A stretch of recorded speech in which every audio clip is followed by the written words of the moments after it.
Bonjour à toutes, bonjour à tous. Je m'appelle Charlotte Hénanger, je suis artiste. J'espère que vous allez bien, ainsi que vos proches. Comme nous toutes et tous, je suis confinée. Mais je n'arrête pas de penser à un endroit que j'ai visité il y a quelque temps. Ce qui est sûr, c'est que j'y ai laissé une partie de moi. C'est ce qui constitue la base de mon travail en quelque sorte, comme une veille active, comme on surveille un volcan avant l'éruption. Je laisse des petits fragments de mon esprit à différents endroits autour du globe. Ça me permet d'être simultanément dans différents écosystèmes, à différentes latitudes, à différentes époques. Il y a quelque temps, je suis allée vers un mystère entier, aussi entier et impénétrable qu'un mur de végétation dans la jungle du Darien. Espèces entrelacées, millénaires d'évolution. C'était comme entrer à l'intérieur d'une musique inhérente et perpétuellement présente, omniprésente, insidieuse jusqu'aux entrailles de chacun des êtres, viscérale comme un immense bonheur. Un rythme commun, comme les battements d'un cœur palpitant. Comme une langue inconnue, rencontrée dans une province autonome d'un pays qui fait le trait d'union entre deux continents. C'est résolument la forêt tropicale qui a inspiré ces sororités, ces sonorités.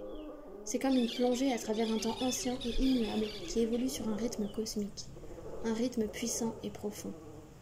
Dans l'architecture intriquée des rêves et de leur multivers, on peut voyager pour accéder à d'autres strates de temps et revenir au commencement de notre monde. Le mythe de la création. Entièrement offert à la cadence fluctuante de la lumière. Eux, moi, et tous ceux que l'on ne voit pas malgré les étreintes solaires.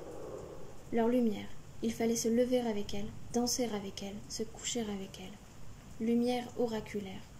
Lumière salvatrice et souffle de vie. Lumière tranchante et brûlante. Rester dehors le jour entier et observer la passation entre lui et la nuit, à la poursuite des astres ronds. L'expérience de l'obscurité, la crainte, la méfiance, le qui-vive, ce lien avec nos premiers ancêtres, sentiment primaire en héritage. Beaucoup des peurs qui nous transpercent la nuit ne sont pas nôtres. L'expérience sonore de ces nuits d'orage est interminable. Tempête planétaire, tempête antédiluvienne, tempête supraterrestre. À l'affût des accalmies, du silence aliéné, en quart de minute, la mémoire des reptiles s'éveille en nous et fait remonter à notre esprit les jardins primitifs. Déployer et répliquer ce faux calme diffus, aussi apaisant que bruyant. Rendre palpable ce quotidien désormais lointain, une impression fossile de cet environnement qui est inscrite au fond de mon cerveau. Les sentiments des premiers humains me reviennent naturellement.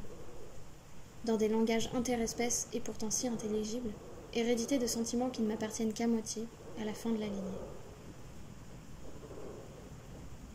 J'ai écrit ce texte dans une tentative de restitution de mon expérience dans la jungle du Darien côté Kunayala, le seul endroit où la Panaméricaine passe pas. C'est le début d'un futur film. Les images ont été produites avec Marc Nahir lors de l'expédition.